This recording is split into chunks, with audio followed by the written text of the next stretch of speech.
so excited for our guest today. Gina Fresquez is the founder of the Women's Side Hustle Society, where she is committed to empowering ambitious, soulful, side hustling women to bring their biggest entrepreneurial dreams to life. So I think for all you listeners out there, this is going to be a great one. Hi, Gina. Hi, how are you? I'm good. How are you? Good. I'm glad to be here. Yeah, so excited to have you on the show today. For our listeners that may not know you, can you give a brief background of, who you are, what is it that you do, and just a little background of who you are? Yeah. Yeah. It's always such a loaded question, right? First and foremost, I am a mom. I have an almost 4-year-old little boy. I'm sure we'll get into that. He plays a big role in the decisions that I make, right? And I've been an entrepreneur for about 6 years. My journey has kind of winded here and there as far as how we all get to where we are. But today I am definitely more of like a mindset and a clarity coach for women really wanting to make big decisions in their life, usually around starting their business or their side hustle. So it is mostly the mindset that we work on, how to set goals, and achieve a feeling-based approach to how we live our life. So that's kind of what I focus my coaching on. I do coaching and retreats, and I have a podcast and all that wonderful stuff too. And I live in Seattle, where it's rainy, but I'm not from here. So I try to get out as much as I can to the sunny places. And I'm in sunny California. So I was just there. I try to go to California. I'm actually from California originally. So I try to go there as much as I can. Yeah. Yeah. Mm-hmm. Well, a main question I have to ask is, what were you doing when you were just working corporate? And what was that time? Did it just happen? Did you go, I think I'm going to go do this? Or did it, was it lingering for 3 to 4 to 5 years? And really, how did you make that transition? Yes. Great question. And I actually wrote my whole side hustle story in a book that just came out recently called Women Who Influence, which is like a collaborative book. I saw that now. That is available on Amazon. On Amazon, yeah. Okay, awesome. Okay, we'll put that in the show notes for sure. I call it like it's chicken soup for the soul book. Like it's just all these influential women stories, and they're amazing stories. I'm very honored to be in the book. But so I talk a lot about that chapter, but in that my chapter, but it's really about, so I feel like, people always laugh or like lean in when I tell them what I used to do, which I was an equine nutritionist, which means I worked with animals, specifically horses, and I was a nutritionist, and I was in corporate sales, which a lot of people are like, wow. Oh, I've never heard that before. It's so specific. Well, I didn't know that animals needed a nutritionist. Yes, some of them. I mean, there's there's a nutritionist probably for every species, if that makes sense. And it was the job that I wanted, right? So like my whole career, my whole college career, I went to grad school, got my master's, like everything, all signs were, all arrows pointing to this. So this is what I thought I wanted. And I got it. And so, which is like, the type of ambitious women, right? You're like, I want this. I'm going to go after it. I'm going to get it. Yeah. But then and I loved it. So my story is a little bit different than some people's, is that I always loved my corporate job. Like I loved what I did in the world, but, and the big but, right, is the corporate lifestyle was really wearing on me. I traveled a lot. I always worked from home. So I always had a little bit of freedom and flexibility in my day-to-day schedule, because I've always worked from home or out of my car because I was driving everywhere. But traveling all the time, like out of state and just being on the go, I never felt really grounded in my hometown. I live in Seattle. I was even doing this in Arizona, but once we moved to Seattle, I never felt like I knew anybody in Seattle because I was always gone. And I knew that I wanted to be a mom. So that's where the mom thing comes in, right? So I knew I wanted to be a mom. Yeah. And my dad was an entrepreneur. So I feel like I've always been that idea person. I think when I was like right out of college, I had an idea for a dog toy that I wanted to like patent. And like, I'm always like firing off ideas, and like, half the time I don't ever do anything with them. But I think there's that part of you, if you're an entrepreneur, you're kind of like open to new ideas, right? Yes, of course. Yeah. And so I remember feeling really stuck because I knew I wanted something more and something different. I was feeling a little stifled in my corporate career, even though I loved what I did. I didn't feel like I could really fully own the leadership that I really felt inside that I was meant to do. And so I felt stuck for a little while, actually. I had to do this big journey of like, what comes next for me? Because I was so niched in my business, like in my corporate career. I mean, equine nutrition is so niched. And so I was like, I don't know if I was to work for another company, I would still like, this is the best company to work for. So I literally felt stuck, but I knew that I wanted a different lifestyle so that I could start a family. Like that was number one, high value, high priority for me. And I wanted to be like a stay-home mom. I mean, I now know like I'm definitely not a stay-at-home mom. Yeah. Yeah. You know what? But, There's praise to all the stay-at-home moms that can do it, man. yeah, it's Because hard work. And that's we'll get a into hard like job. my Yeah. son and his specifics, but you know, he has sensory processing, which I was telling you earlier. And Yes.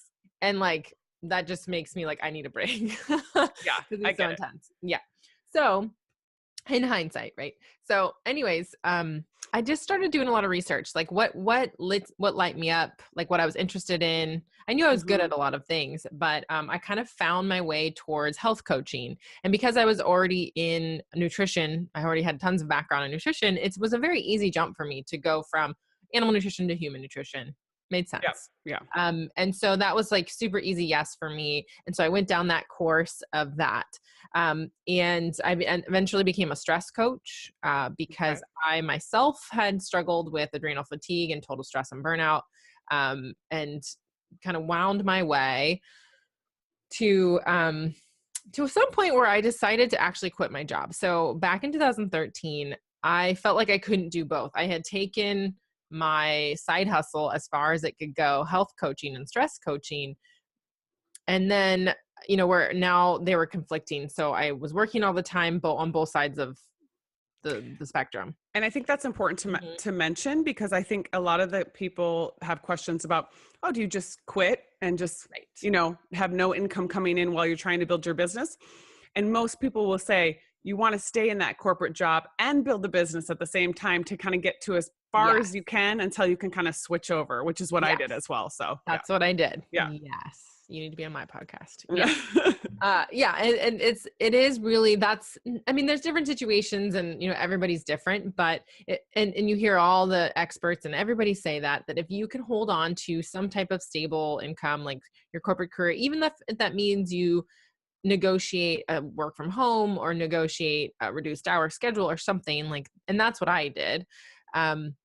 Do it long enough until it doesn't feel good anymore, right? Until you have that padding and it doesn't feel good anymore. And that's kind of my story. So I went in to try to quit after just a couple of years, and my boss, I had an amazing boss. I ended up negotiating like a 20-hour-a-week schedule, like not having to travel anymore. And that allowed me to spend a lot more time on my business. And that's when I got pregnant. Like it allowed me to I had an amazing pregnancy. I love my pregnancy because I only got to work 20 hours a week. Like it was amazing and That's keep awesome. really low stress. Yeah. Right? Because my whole business model was around stress, like keeping stress low. So I really felt like I got to practice that. But, and then at some point I decided I liked both. So I'm kind of a weird anomaly in that for a long time, I wanted to do both. I was very happy with the 20 hours a week corporate, with, you know, my coaching career that I was doing on the side and becoming a mom. And for a good 3 years, I was able to balance that in a way that felt good to me. Now, balance is relative, right? So I was able to like make it work. Yeah, I know, right? Now, at the time I like had a nanny and it felt good, and it just at the time worked. And I loved having my hands in a lot of different things. And I was okay with that for a long time. Now, I know your question was like, how did you like transition? So I call that taking the stairs. So like I just was taking the stairs, making decisions, one decision at a time, leading me closer to what I wanted, but still being okay with the present state. Right. And I think that it's to point out, we need to point out that, so you did 3 years of your business along with the corporate. You downsized the hours and motherhood. So I think that's, you know, 3 years, you know, it's a long time still, you know, because a lot of people think, oh, I'll just do this for 6 months and then I'm going to jump off. No, it takes time. And then you were probably still thinking of starting the business even before the 3 years. So, oh yeah. You know, so I was in business for 2 years before I had my son. So I had like 2 years of side hustling, more like full-time side hustling. And then 3 years of more like part-time side hustling. And then you add the child into the, mix. Which Yeah, is, I just like to point that out because I think some people just think they see people that are fully, running their yes. business and they think that they just did it in a month or something. It doesn't happen like that. No, it doesn't. Yeah. And it felt really good. And so that's the whole thing is I like to say, like, you don't have to jump off the cliff. You can take the stairs. You don't have to jump off the cliff. Like even though you see other people doing that, that might not be right for you. And some people it is, but again, if you're kind of concerned about safety and security and your income and there's a lot of worry and fear, then you might want to do it this way. Yep. Right. Yep. So the funny thing is, we were just rocking along. Like I had no intentions of quitting right away. I mean, I always knew I would eventually, but last year, actually, I just got to this point where my son had some things come up with him that just made me kind of rethink everything and where I was spending my time. And I wanted to be a lot more present with him. And I wanted to just refocus. And it's actually happened so I hold a retreat every year called the Girls Weekend for Your Soul retreat here in Seattle every September. And when you teach something, you also reflect at the same time. Yes. Like it's always like you're teaching something and then you're also like, okay, yeah, I need to redo this too. Like maybe I actually need to be a little better on that too. Yeah. Right. I get And it. so, and it's all about like learning how you want to feel, making decisions based off of that. And so every year I'm like reminded of this. And it was just this last September that I said, so freedom, ease, joy, and connection are like my top desired feelings. And I just knew that at that point, I wasn't feeling good anymore. Like I felt super constricted. I was getting anxious again. And hello, stress coach. Like, yeah, I really try to keep that at bay because you can't come across all crazy when you're coaching stress. And like I just know I've gone down that path and it's like it's like PTSD, right? Like I do not want to do that again. So I was like, okay, I'm feeling really anxious. I'm feeling really restricted. I feel like I'm not doing a good job anymore at any of my jobs. And I think that's where I felt maxed out. And so I came home from this. So at the retreat, I decided, okay, I think I'm going to quit. I think I'm ready. And it was weird because in the early part of the year, it wasn't part of the plan. And this is why I love to tell people, like, your plan can change as long as you're being true to yourself and like making these decisions that feel really good. Like your plan can take a hard left turn. And so I came home from that retreat and I told my husband, I said, I think I'm ready to quit my corporate job. And he said, it's about time. Wow. I know. And well, that's awesome. First of all, that he's supportive of it too. Yeah, I was the one that had a lot of ego. It was more about, at that point, it wasn't about the money. It was about the ego and like having this corporate career that I was really good at and that I loved. So after you were like, okay, we're done with the corporate, did you pick up the hours with the coaching business? Did that go full speed ahead? Did you go into 40 hours a week with that? Or did you kind of slowly, Oh, I never want to be 40 hours a week with my business. Right? Like, hello, bring on the ease. That's one of my core desired feelings. But no, so I kind of wanted to shake things up. I mean, I really wanted to do it my way. And I wanted to be more available for my son. So back last summer, right before September, so back last August, we found out my son had sensory processing disorder, which we kind of already knew something was up, but it was just a big affirmation and a big like validation of what was going on. And I just knew I had to like be more present with him. And I had a learning curve. I had to learn a lot about what this was and how to help him and how to support him in the best way possible. So to clarify to our listeners, can you, because I guarantee that so many people don't know what this is. Yes. Can you give the definition of what that is and specifically the traits that you saw in your son that made you go, okay. And then how did those match up with that? Yes. So, and it's kind of hard to explain because sensory processing disorder is not a true diagnosis, at least by clinical terms. Usually it's paired with something else like autism or Asperger's or ADHD or something like that.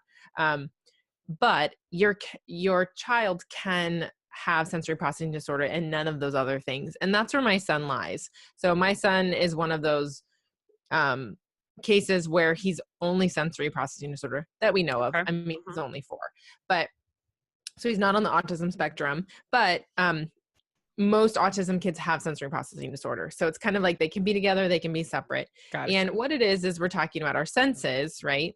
And there's a spectrum as far as if you are a sensory seeker or a sensory avoider. Mm-hmm. and you can be a hybrid. So think about like, sight, hearing, pressure, touch, like all of our different senses. And you either like crave that, like you're never satiated, or you get really overwhelmed by that sense. Mm-hmm. So, Yep. right. So there's different things. And the thing about sensory is we all have sensory needs. You and I do even, and everybody's very different. It's just, it becomes a disorder when it interacts with your daily life, like when it causes a dysfunction in your life. Yep. So the way that I can explain it with my son, so he's technically a sensory seeker, though he does have some hybrid in him. His auditory is like really sensitive, and it causes anxiety. So a lot of his sensory seeking stuff can cause anxiety, but being an intense seeker, especially with his body, you see a lot of boys like this, like they're just super intense with their body, like smashing into things and climbing things Yep. and just like wanting like hard pressure, which for me, I grew up with girls my whole life, like wrestling and like throwing pillows on him. Like that felt really weird to Yeah. do, but I'm learning that actually helps him. It actually helps calm him Mhm. down if we can like get really intense pressure on him.